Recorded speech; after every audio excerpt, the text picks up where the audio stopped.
warahmatullahi wabarakatuh. Alhamdulillahirabbil alamin wassalatu wassalamu ala asyrofil anbiya'i wal mursalin sayyidina wa maulana Muhammadin wa ala alihi wa sahbihi ajmain. Rabbi shrah li sadri wa yassir li amri wahlul 'uqdatam min lisani yafqahu qawli. Amma ba'd. Yang terhormat Ibu Dr. Anda Nur Mutahharah MPD selaku Kepala Sekolah Menengah Pertama Negeri 3 Tambak Romo. Yang terhormat Bapak Ibu beserta staf SMP Negeri 3 Tambak Romo. Pada kesempatan kali ini marilah kita memanjatkan puji syukur kehadirat Allah Subhanahu wa taala yang mana telah memberikan nikmat kepada kita semua sehingga bisa berkumpul pada kegiatan diseminasi budaya positif dengan keadaan sehat walafiat. Kemudian sholawat serta salam mari kita sampaikan kepada Nabi Muhammad SAW yang kita tunggu-tunggu syafaatnya di hari kiamat nanti. Amin ya rabbal alamin. Pada kesempatan kali ini izinkanlah saya sebagai pembawa acara membacakan susunan acara yang akan kita lakukan pada kegiatan hari ini. Acara yang pertama yaitu pembukaan, acara yang kedua yaitu sambutan dari Ibu Kepala Sekolah, acara yang ketiga yaitu presentasi diseminasi budaya positif oleh Bapak Agus Nurhadi CGP Angkatan 10, dan acara yang terakhir yaitu penutup. Marilah kita buka acara pada pagi hari ini dengan membaca basmalah bersama. Bismillahirrahmanirrahim. Terima kasih, semoga dengan bacaan basmalah bisa memberikan berkah dan kelancaran kegiatan pada hari ini. Kemudian acara yang kedua yaitu sambutan kepala sekolah yang akan disampaikan oleh Ibu Dr. Anda Nur Mutahharah MPD. Kepadanya kami persilahkan.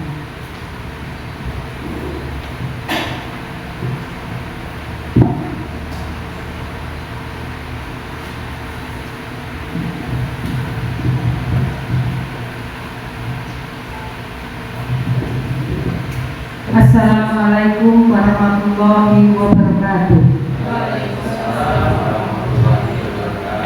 Bismillahirrahmanirrahim. Wassalatu wassalamu ala asrofil anbiya'i wal mursalin wa ala alihi washabihi ajmain, amma ba'du.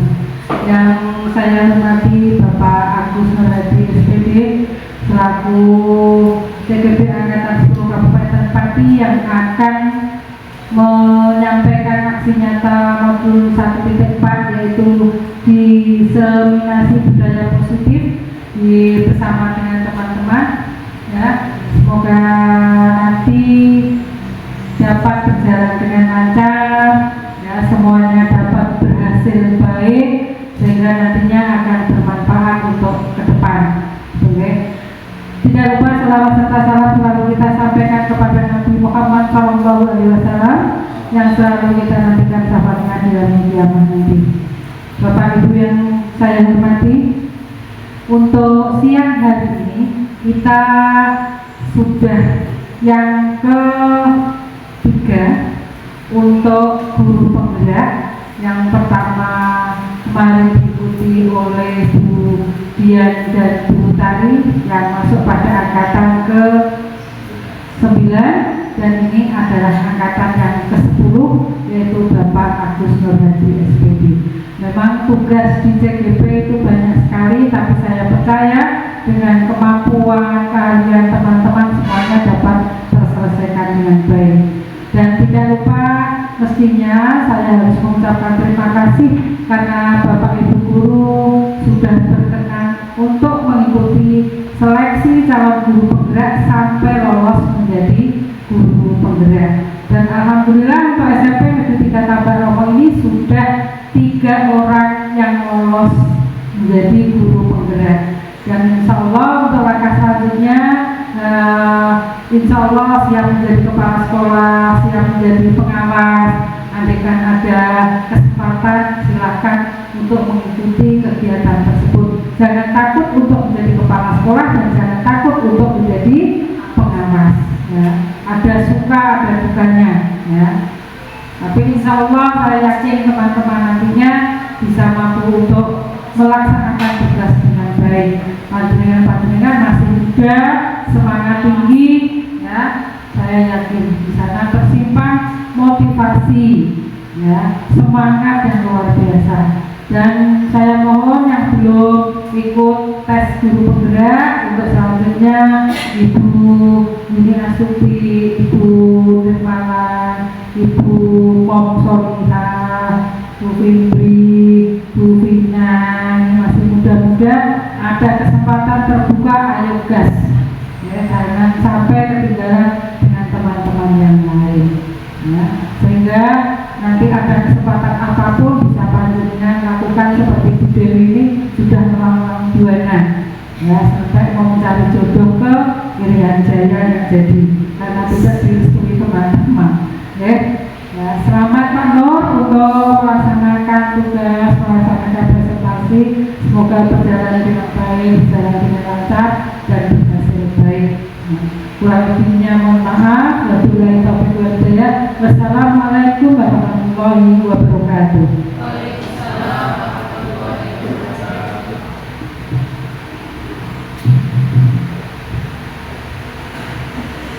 Terima kasih saya sampaikan kepada Ibu Dr. Anda Guru Muntabio atas sambutannya. Langsung saja kita ke acara inti, ya, yaitu presentasi diseminasi budaya positif oleh Bapak Agus Nurhadi, CGP Angkatan 10. Kepada beliau kami persilakan.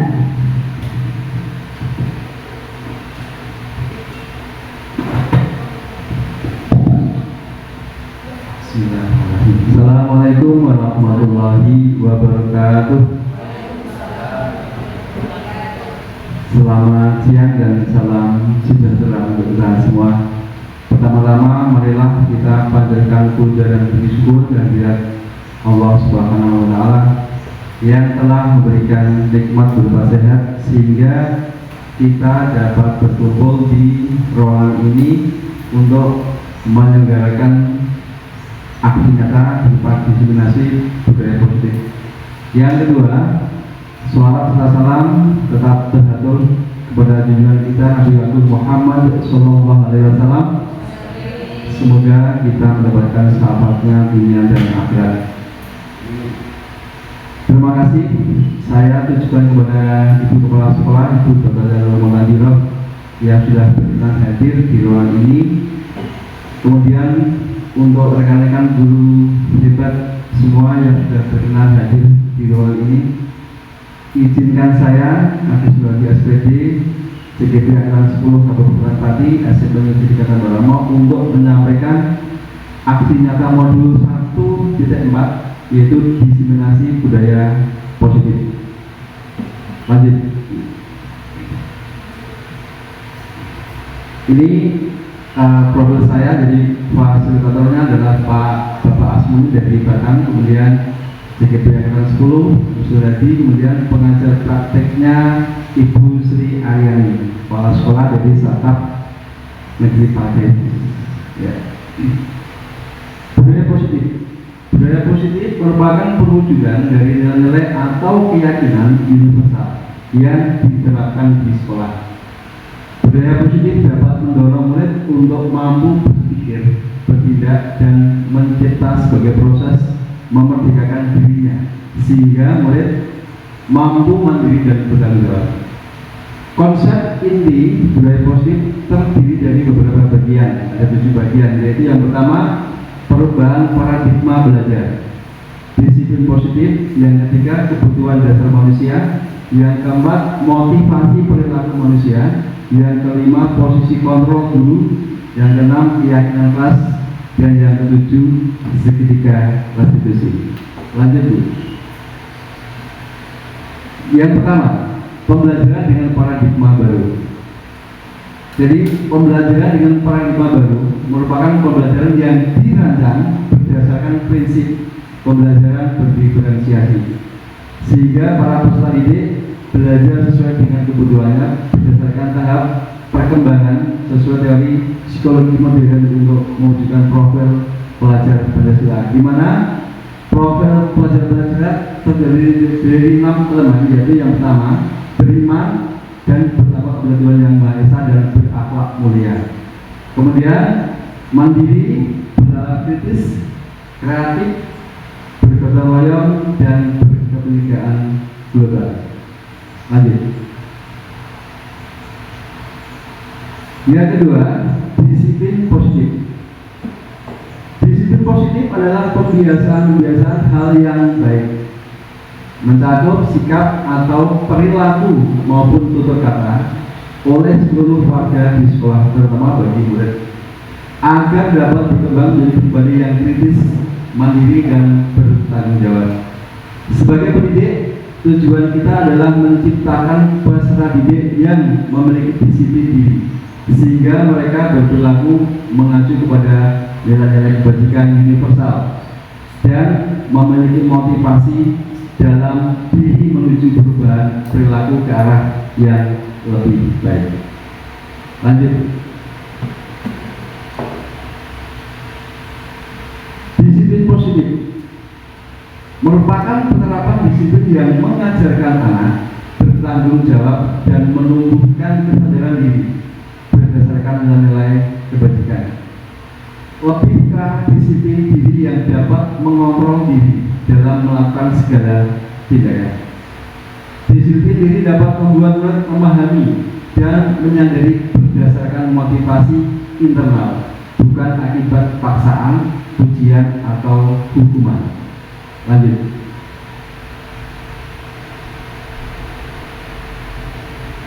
Yang ketiga, kebutuhan dasar manusia. Kebutuhan dasar manusia merupakan sesuatu yang kita lakukan untuk mendapatkan apa yang kita inginkan. Seluruh tindakan yang kita lakukan memiliki tujuan. Semua usaha terbaik yang kita lakukan agar kebutuhan dasar kita terpenuhi dengan baik. Lanjut.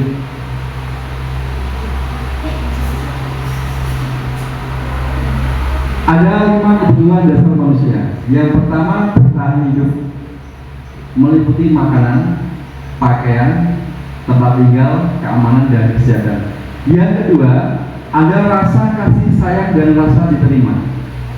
Yang terjadi rasa diterima, dipedulikan, berbagi, kerjasama, dan menjadi bagian dalam kelompok.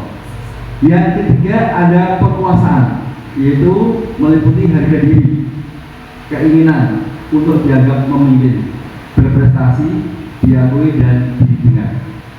Yang keempat, ada kebebasan, meliputi mandiri, memiliki pilihan, mencoba hal baru dan mampu mengendalikan arah dirinya. Kemudian yang kelima, ada kesenangan, meliputi bermain, humor, antusias dan tertawa. Lanjut. Ya, motivasi perilaku manusia. Ya, jadi manusia itu berperilaku mempunyai motivasi atau tujuan. Yang pertama, untuk menghindari ketidaknyamanan atau hukuman. Yang kedua, untuk mendapatkan imbalan atau penghargaan dari orang lain. Yang ketiga, untuk menjadi orang yang mereka inginkan dan menghargai diri sendiri dengan nilai yang mereka percaya. Jadi dari ketiga motivasi ini adalah motivasi terakhir, ya, yang nanti kita akan diskusikan. Lanjut. Saat guru memahami ketiga motivasi perilaku manusia, maka guru dapat memilah perilaku apa yang ada pada murid.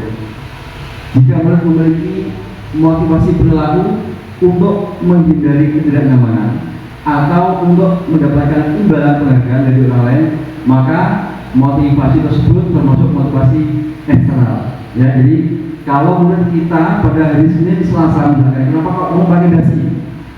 supaya tidak dihukum. Berarti dia masih menggunakan atau memiliki motivasi eksternal karena dia menghindari hukuman dari Bapak Ibu guru. Kemudian sehingga guru berupaya untuk menumbuhkan motivasi internal. Internal adalah dalam yang datang dari dirinya sendiri, yaitu untuk menjadi orang-orang yang mereka inginkan dan menghargai diri sendiri dengan nilai-nilai yang mereka percaya. Sebaiknya hindari hukuman dan pemberian penghargaan berlebihan agar meminimalisir motivasi eksternal dalam diri. Jadi pemberian hadiah yang berlebihan itu juga merupakan suatu hukuman Bapak Ibu. Ya, contohnya seperti ini. Ketika kita di kelas, ya, kemudian kita memberi instruksi kepada anak. Ayo anak, silahkan duduk yang tenang. Siapa yang duduk yang tenang, paling tenang, nanti kita akan pulangkan lebih dahulu. Di situ ada 20 siswa, padahal yang duduk tenang ada 10 siswa. Tapi kita menunjuk salah satu anak itu untuk pulang juga. Berarti yang 9 adalah mereka yang terhukum oleh penghargaan. Seperti itu Bapak. Ya, jadi kemudian apakah bedanya hukuman, konsekuensi dan restitusi? Hukuman itu tidak terencana atau tiba-tiba. Murid tidak tahu apa yang akan terjadi, bersifat satu arah, berupa hukuman fisik atau psikis.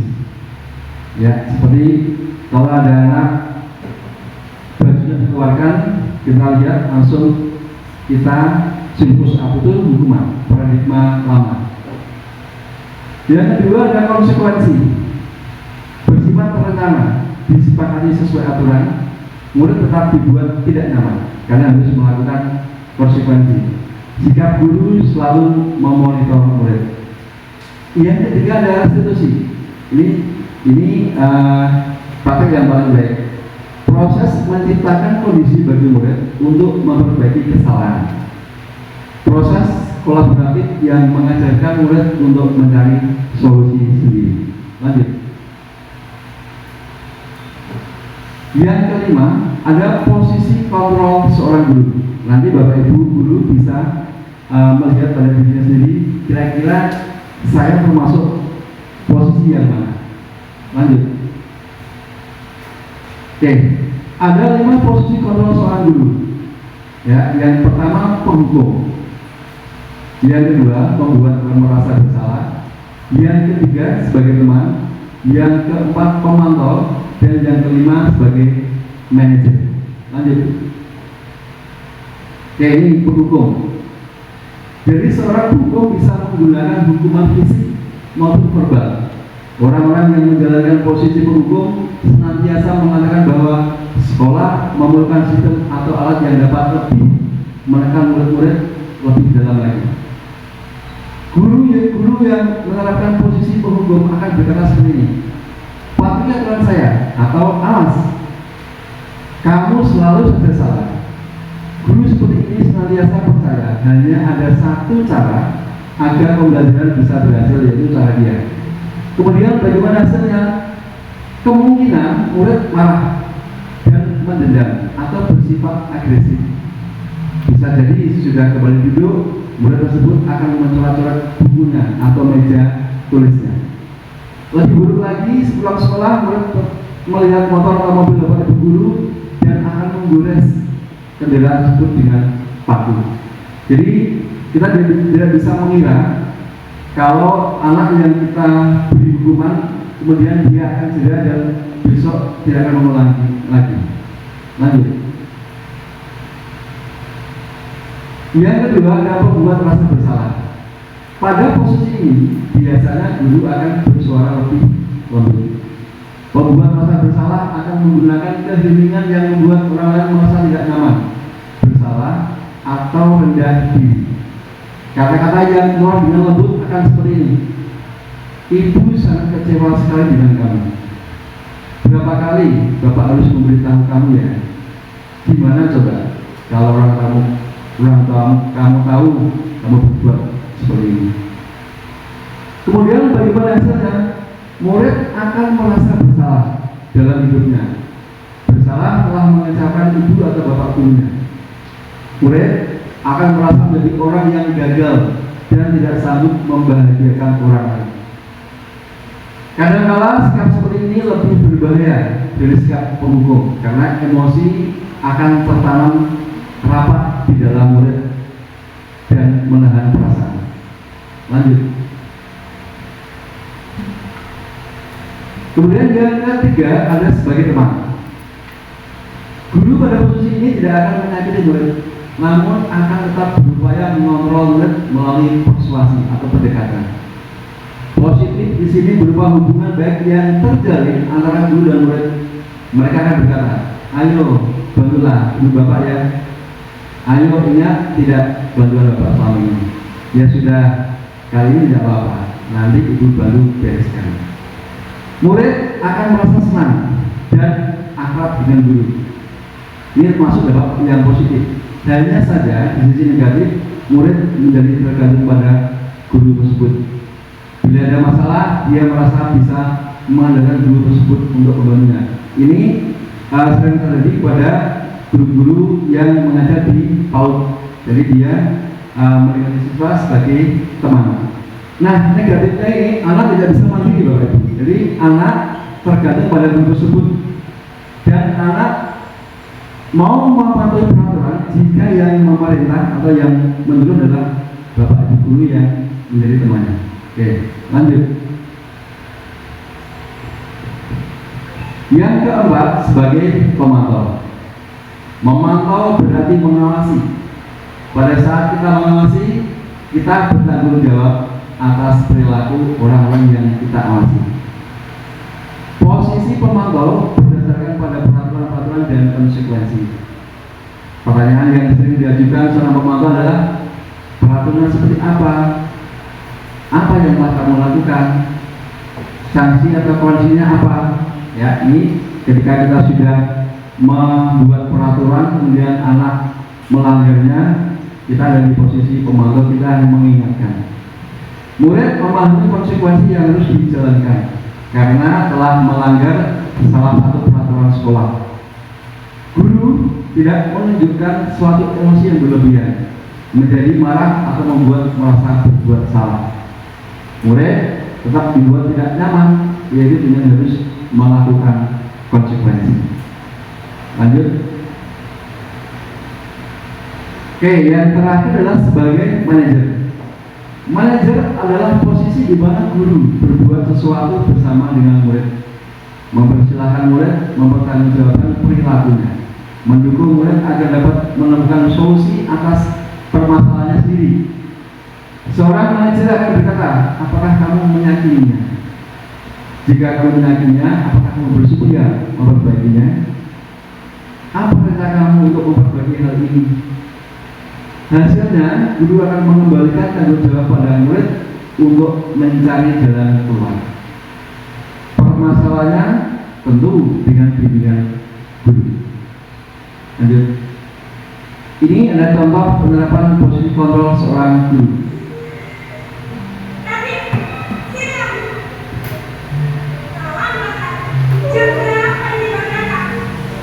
Ini adalah sebagai penghukum, Bapak Ibu.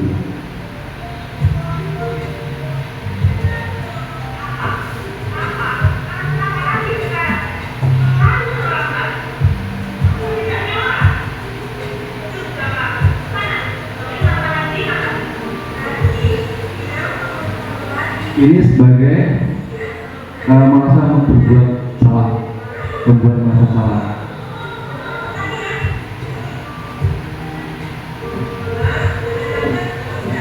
Yang ketiga sebagai teman.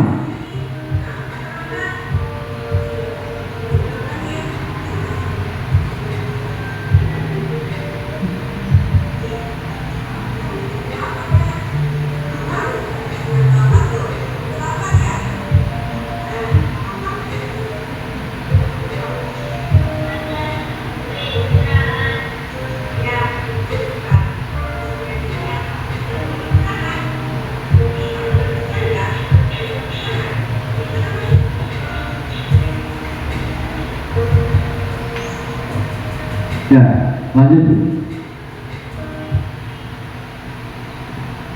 Contoh lain penerapan 5 posisi kontrol guru. Ini ada kasus murid tidak mengerjakan tugas yang diberikan oleh guru. Ini contoh kontrol kita sebagai guru yang pertama, kalau sebagai penghukum, maka guru itu akan berkata, berdiri dengan sebelah kaki di depan kelas. Ya, ini dia menghukum karena tidak mengerjakan tugas. Kalau dia sebagai pembuat merasa bersalah, dia akan bilang, kesekian kali ibu sudah ingatkan, kamu senang ya melihat ibu terusan bertindak seperti ini. Ya, lanjut. Ini yang ketiga, kontrol sebagai teman.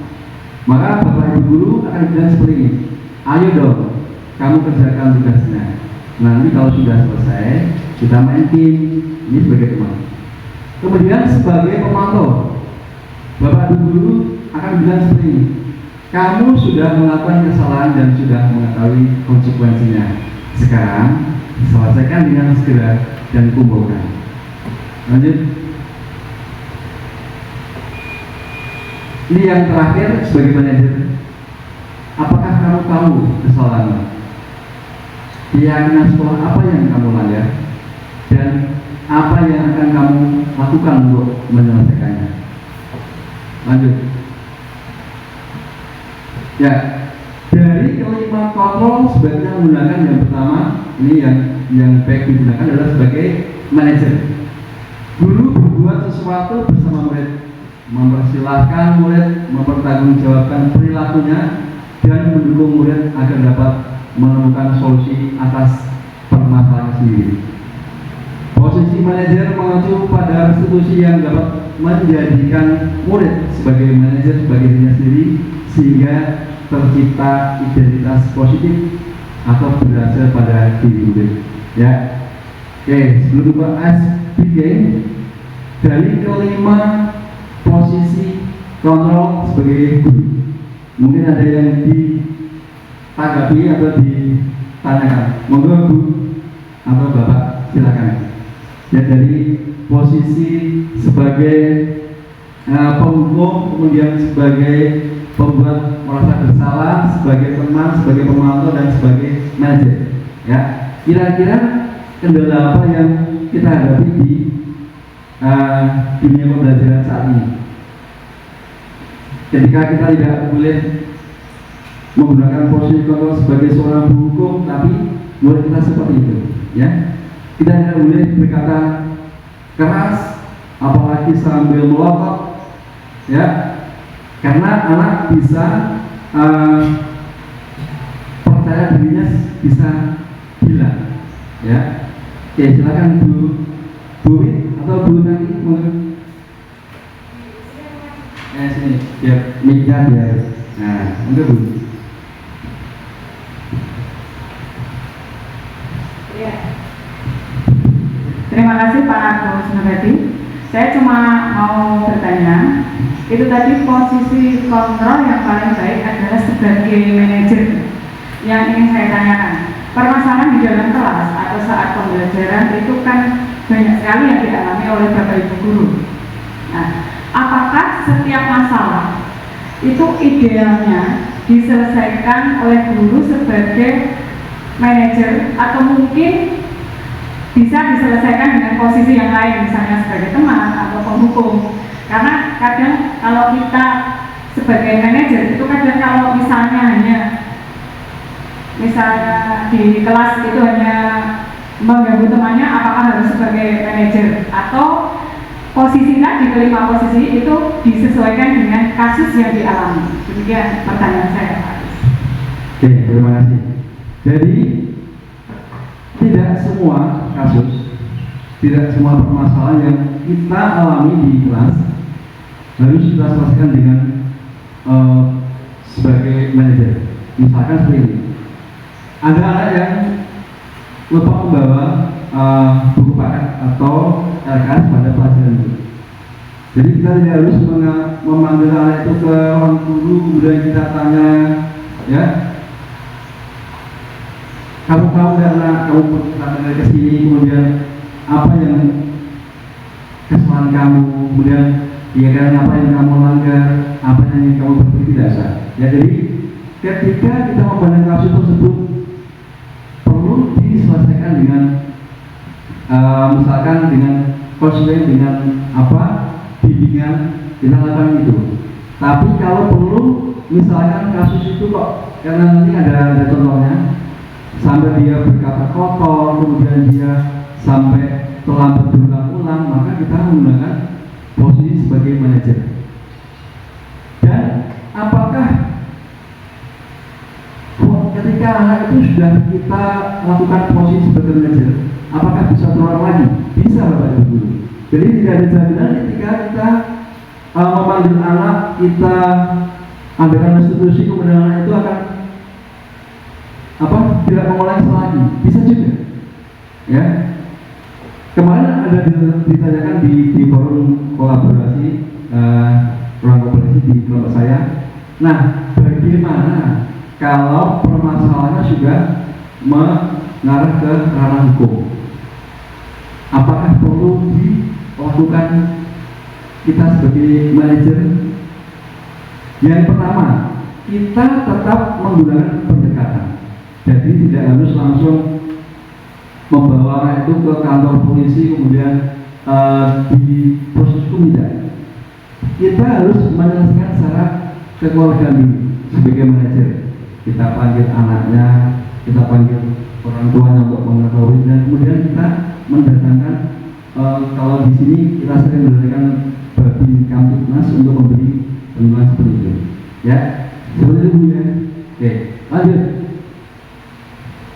Nah, ini ada ice breaking. Nanti ada pertanyaan, ya. Apa kira-kira posisi kita dalam sebagai seorang guru? Lanjut. Oke, posisi kontrol apakah aku? Ketika Bapak Guru bilang saya kecewa sekali dengan kamu, apa Bapak Guru? Nah, kita lihat jawabannya. Oke, membuat rasa bersalah. Pertanyaan yang kedua, ketika Bapak Guru bilang kamu tidak pernah benar melakukannya, sekarang lari pilih lapangan 3 kali. Ya, kita lihat jawabannya. Oke, tunggu. Pertanyaan yang ketiga, kira-kira bagaimana kamu akan memperbaiki masalah ini? Oh, Bapak Guru, sebagai apa?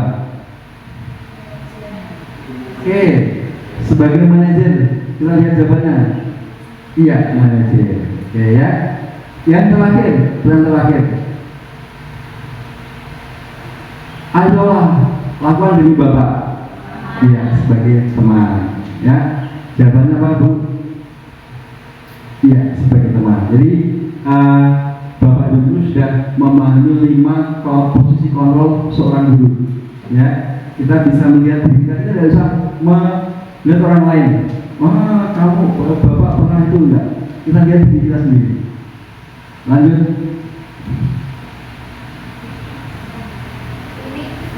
Ya, kamu terlambat 15 menit, apakah kamu sudah mengetahui konsekuensinya jika terlambat? Sebagai apa, Bapak Guru? Pemantau. Ya, kita lihat jawabannya. Oke, sebagai pemantau. Ya, lanjut.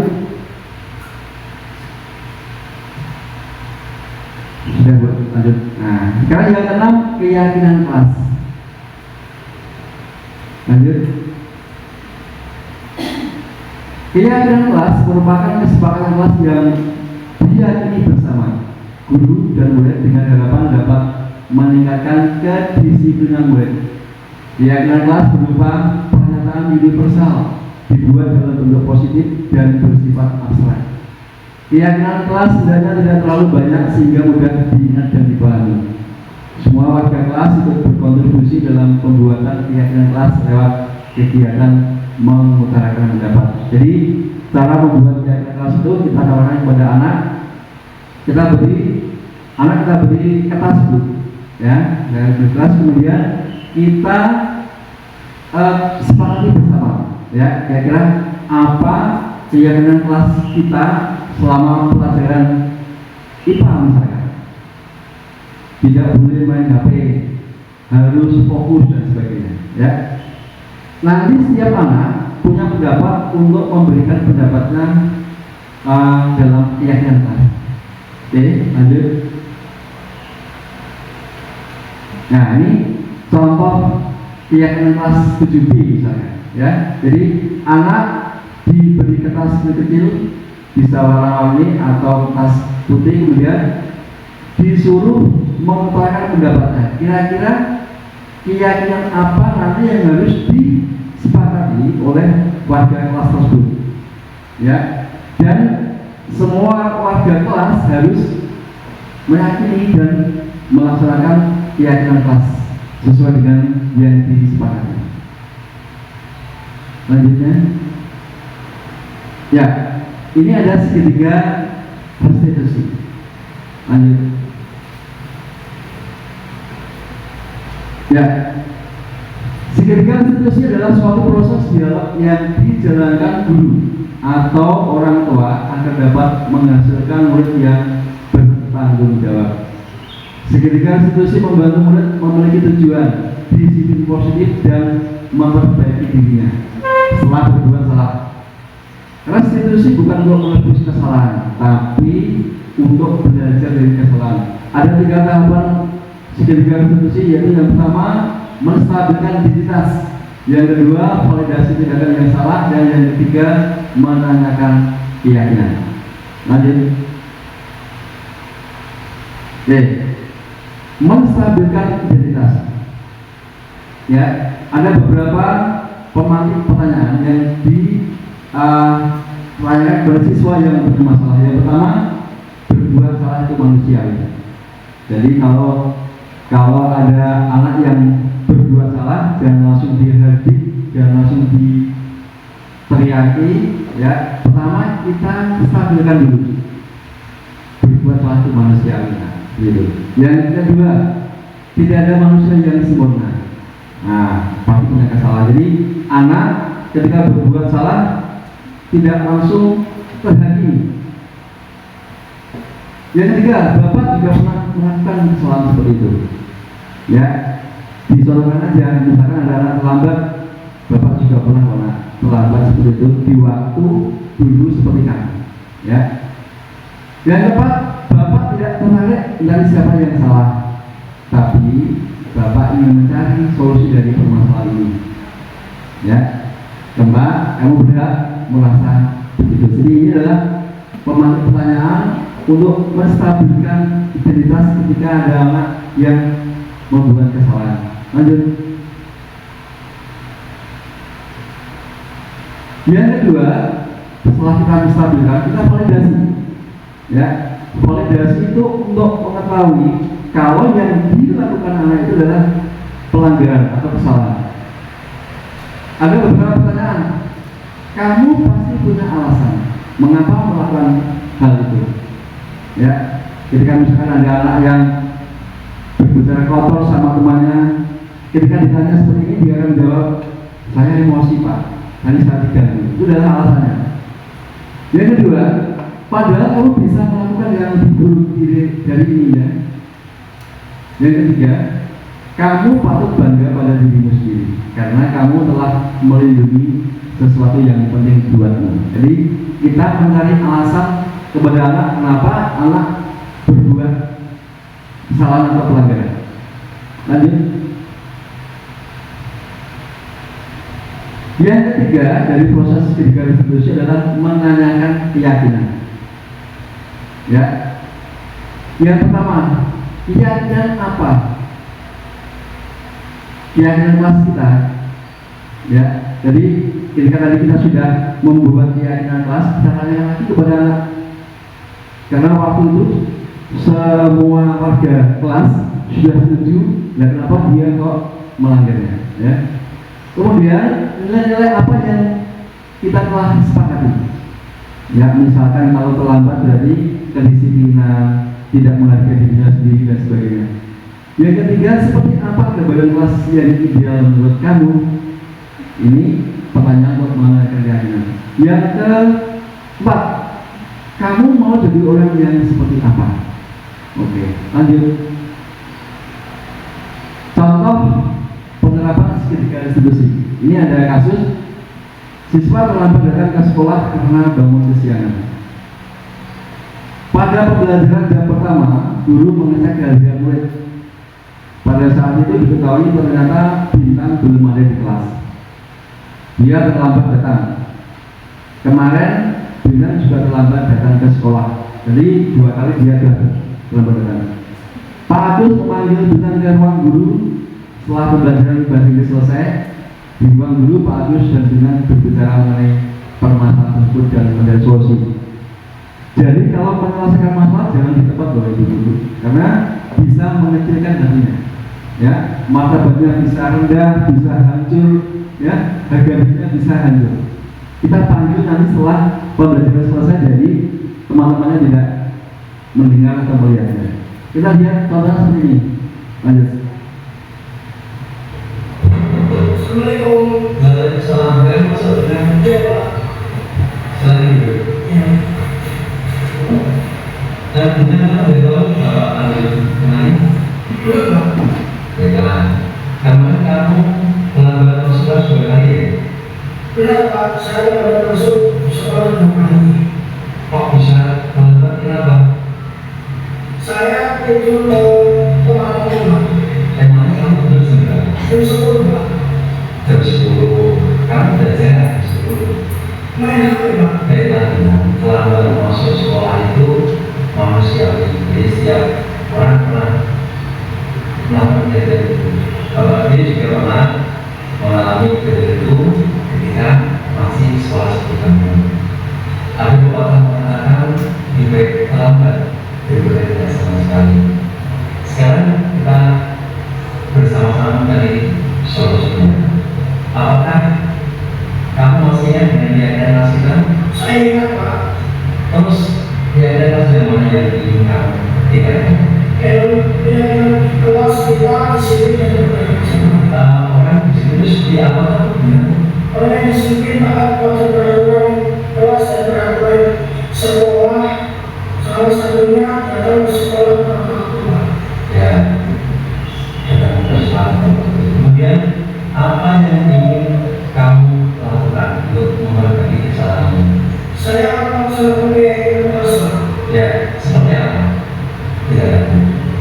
Saya minta maaf Pak, dan saya juga berjanji tidak akan mengulanginya lagi. Saya akan berbangun lebih pagi dan berangkat lebih awal agar tidak terjebak kemacetan.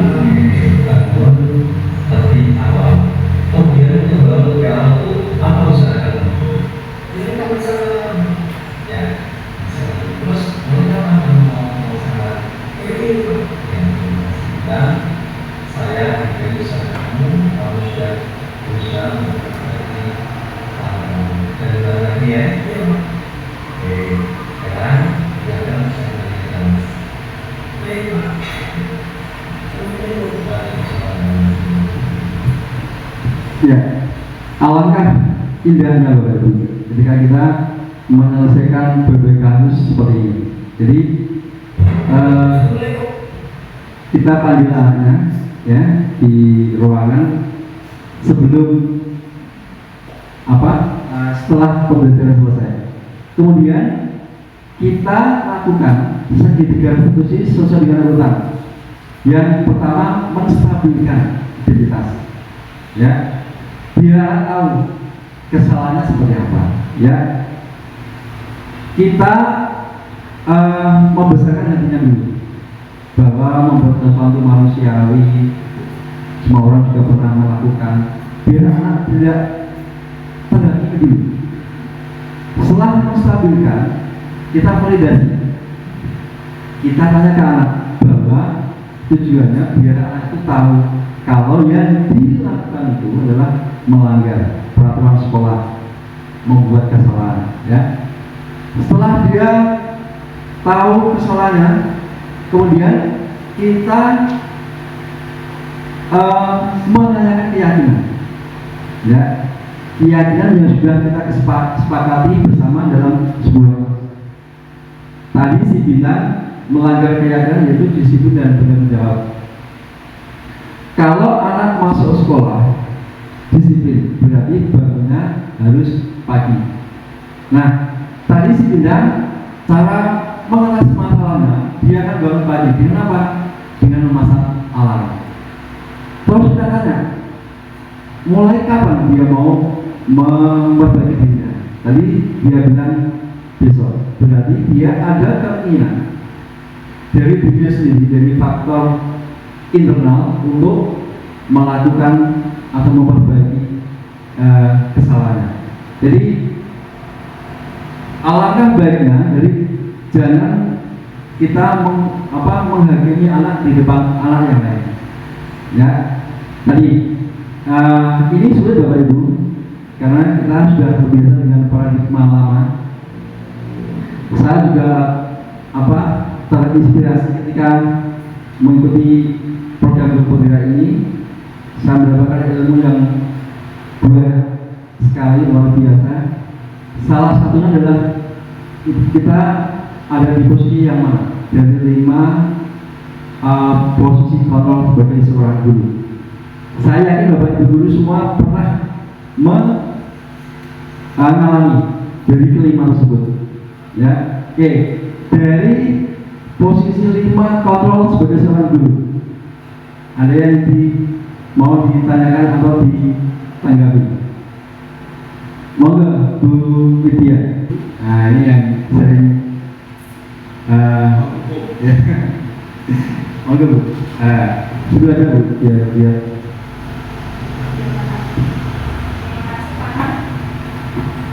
Oke, dari kelima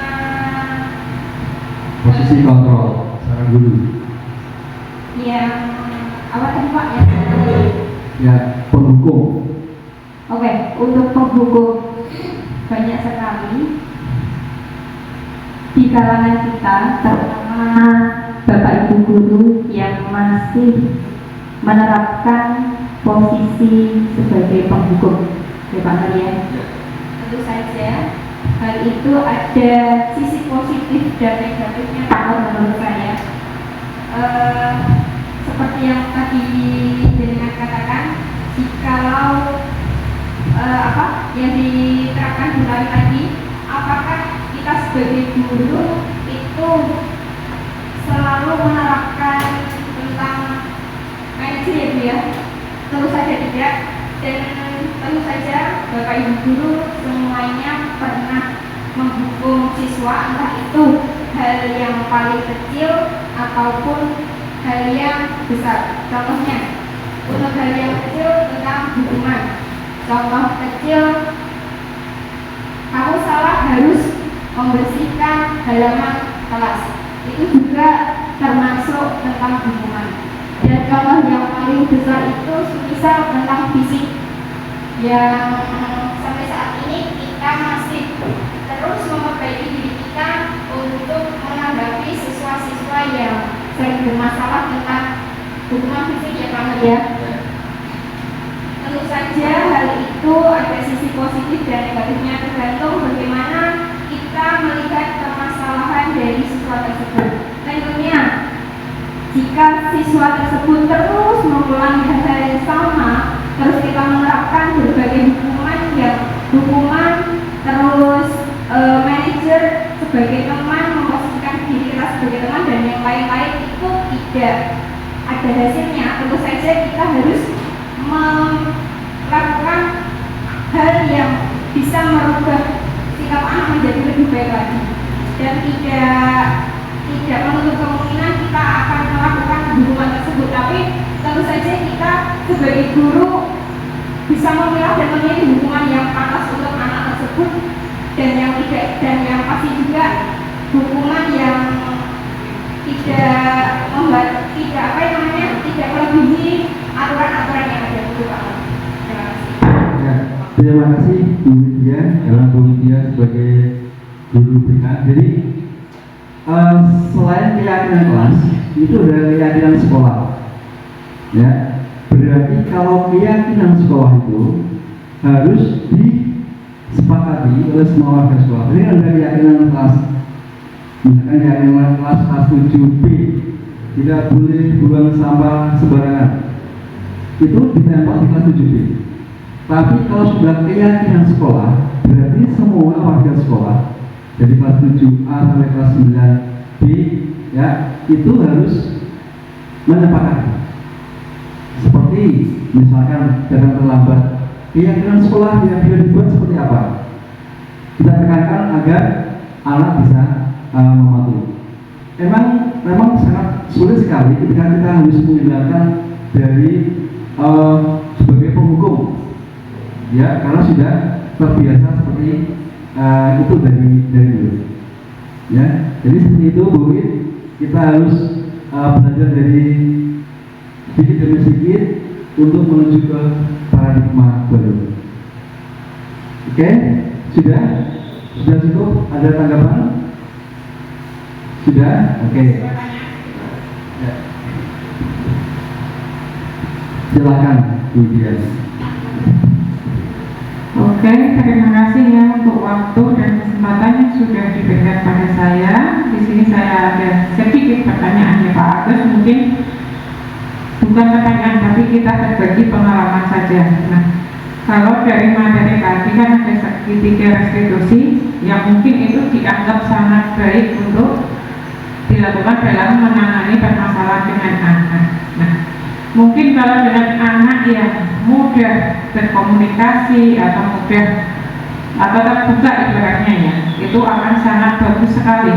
Tapi jika anaknya memiliki anak yang kurang percaya diri sehingga ketika dia mengutarakan pendapatnya lebih banyak dia, nah, bagaimana atau pendekatan yang akan kita lakukan seperti apa agar anak mau jujur atau mau terbuka dengan restitusi yang kita lakukan? Mungkin bukan hanya Pak Agus ya, tapi untuk semua bapak ibu guru mungkin punya pengalaman, bisa dibagi, karena saya juga pernah menangani anak itu, sudah saya dekati, sudah saya halus-haluskan, tapi ketika ditanya dia tetap diam dan menjawabnya hanya paling cukup senyum, "Nggih Bu," gitu saja.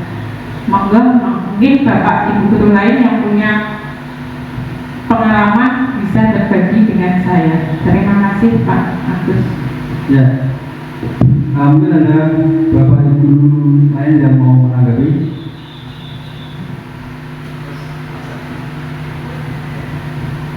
Ya, mau menanggapi Bu Dewi, monggo.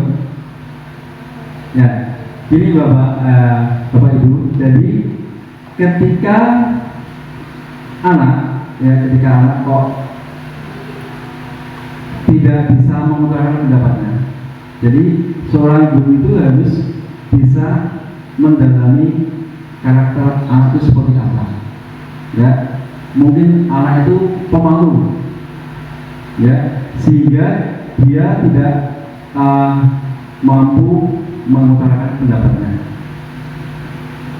Ketika kita suruh membuat keyakinan kelas, ya, kemudian dia diam saja, dia tidak punya usulan apa-apa, misalnya juga diam tersenyum, ya, berarti ada sesuatu yang menghambat dirinya. Nah, ini tugas kita untuk mencari, ya, untuk mengorek karakteristik dia itu seperti apa. Kenapa kok dia susah untuk menimbulkan atau membuat pertanyaan untuk membuat keyakinan. Jadi segitiga restitusi ini dipandang langkah-langkah yang sangat baik dan sangat tepat untuk menyelesaikan permasalahan dari 4 posisi kategori yang lain. Ya, tadi kita sudah mengenal penghukum ini, kelihatannya kok sangat sadis di zaman sekarang, sangat tidak ideal lagi kalau guru berurusan seperti ini, penghukum. Karena apa? Dia akan melakukan disiplin ketika ada guru yang menghukum tadi, ya, dan dia juga tidak akan melaksanakan lagi ketika hari berikutnya. Berarti masih ada motivasi eksternal, bukan internal, bukan tubuh dari dalamnya sendiri. Ya, dari kelima posisi kontrol guru tadi, kalau penghukum jelas, kalau teman itu lebih cenderung ke guru-guru yang mengantar belajar pada anak di usia dini. Karena PAUD, TK itu harus kita bermain dan belajar bersama mereka menjadi temannya. Ya, begitu. Kemudian jawaban dari saya, mungkin ada telepon yang lain. Cukup? Ya. Demikian Bapak Ibu diseminasi dari saya tentang budaya positif. Saya terima kasih Bapak Ibu sudah rela meluangkan waktu untuk mendengarkan presentasi saya. Kurang lebihnya minta maaf. Assalamualaikum warahmatullahi wabarakatuh. Waktu saya kembalikan ke pembawa acara. Mari kita beri tepuk tangan untuk Bapak Agus Nurhadi atas materi yang disampaikan ini sangat luar biasa, Pak. Semoga ilmu yang sudah disampaikan oleh Bapak Agus Nurhadi bisa bermanfaat untuk kita semua, dan Bapak Agus Nurhadi bisa diberi kemudahan dan kelancaran dalam menjalani program guru penggerak ini sampai nanti menjadi kepala sekolah, ya Pak. Amin ya rabbal alamin. Oke, terima kasih. Acara yang terakhir yaitu penutup. Mari kita tutup kegiatan diseminasi ini dengan membaca hamdalah bersama-sama. Alhamdulillahirabbil alamin. Terima kasih Bapak Ibu semua. Saya mohon maaf apabila ada tutur kata atau perilaku yang kurang berkenan di hati Bapak Ibu semua. Saya tutup dengan wassalamualaikum warahmatullahi wabarakatuh.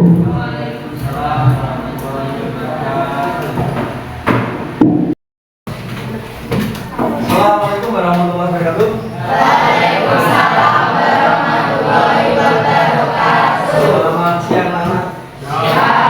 Bagaimana kabarnya?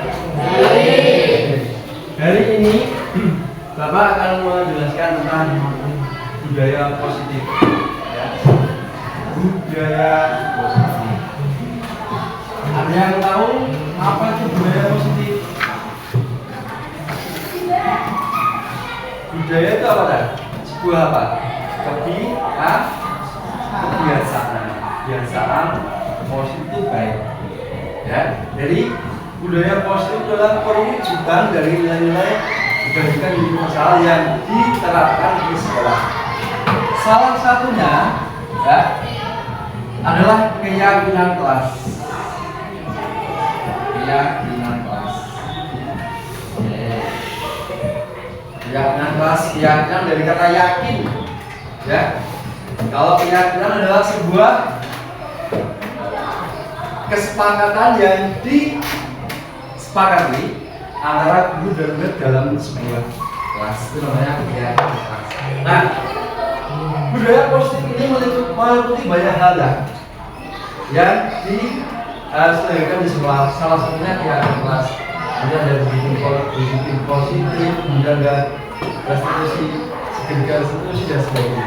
Kita fokus ke keyakinan kelas. Nah, Bapak akan membuat keyakinan kelas kita dalam pelajaran bahasa Inggris untuk tahun pelajaran mendatang. Ya. Sekarang kita buat kesepakatan bersama. Nanti kira-kira dalam pelajaran bahasa Inggris hal-hal apa saja yang perlu kita sepakati biar kita semua bisa memahami dan mentaati sehingga pembelajaran bisa berjalan dengan nyaman dan bahagia. Oke, cara seperti ini. Nanti Bapak akan membagikan ini ya, kelas itu beberapa kali ya. Kalian tulis satu keyakinan kelas yang kalian yakini, ya. Tuangkan dalam sini, nanti ditempel dalam kertas yang akan saya tempelkan, ya. Saya kasih waktu 2 menit untuk menulis di sini, kertas ini, ya. Nanti tinggal tempelkan ini. Tulisnya seperti ini. Ya.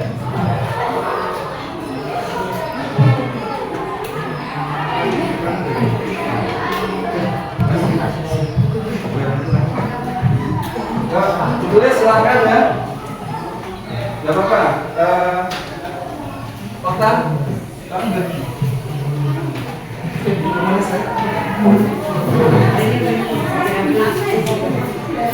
Ya, silakan tulis satu keyakinan ya yang kalian yakini. Ya, tulis di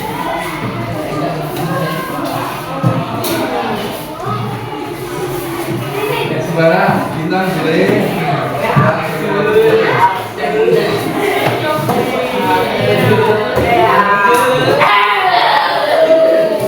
Tenang ya.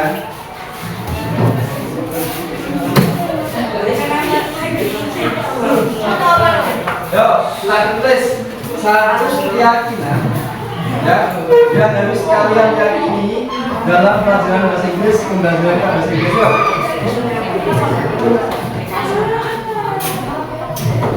Saya kasih waktu 1 menit untuk menuliskan satu keyakinan.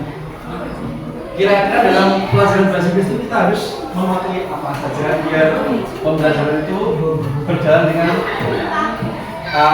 nyaman dan bahagia dan lain. Oke, kalau sudah silakan ditempel bebas. Ya, kasih nama. Atau enggak ada apa-apa, lalu kasih nama. Ya, nanti kita sepakati bersama. Yuk, lihat pasnya.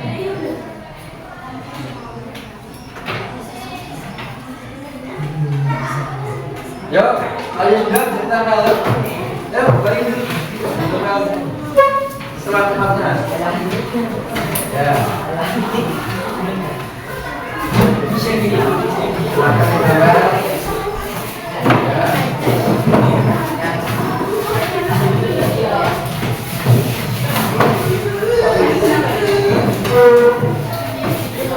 Boleh dikasih nama, boleh tidak?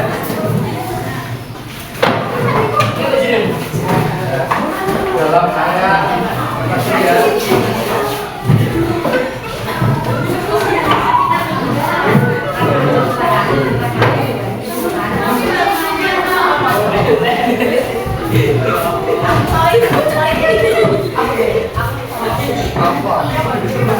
Sudah semua? Sudah semua.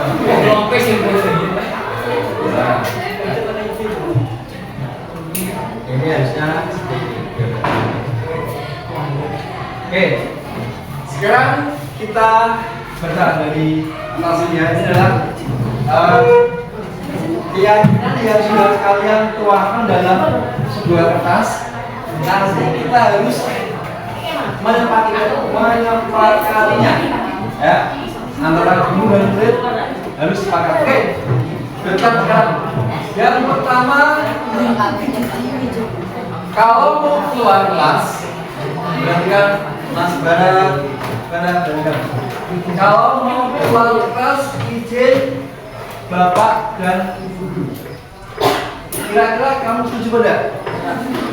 Setuju. Nah, oke, setuju ya. Jadi, keyakinan kelas kita yang pertama, kalau mau keluar izin Bapak dan Ibu guru. Ya, nanti ini akan kita tuangkan dalam keyakinan kelas kita dalam pelajaran bahasa Inggris. Kalau kamu mau keluar, baik itu mau ke kamar mandi atau ada keperluan lain, harus izin Bapak, Ibu dan Ibu. Kemudian yang kedua, harus membawa paket. Setuju ya? Setuju, karena pasangan itu adalah buku paket dan kamus LKS itu harus dibawa. Oke. Yang ketiga adalah menjaga kebersihan kelas. Setuju kan? Oke. Kemudian harus membuat harus membawa kamus. Nah, ini yang kita sepakati dari kelas 7. Harus membawa kamus setiap pelajaran bahasa Inggris. Setuju atau tidak? Setuju. Kamus tidak harus beli, tapi harus dibawa dalam pelajaran bahasa Inggris. Bisa pinjam, kemudian bisa pinjam teman satu sekolah atau pinjam kanvas atau yang lain. Oke. Baiklah anak-anak, demikian keyakinan kelas yang sudah kita sepakati. Ini nanti akan kita tanggal di tembok, kemudian kita harus melaksanakan keyakinan kelas ini yang sudah kita buat. Ya, nanti yang tidak setuju silakan nanti tunjuk jari, kita diskusi lagi. Itu ya. Baiklah, saya cukup sekian. Semoga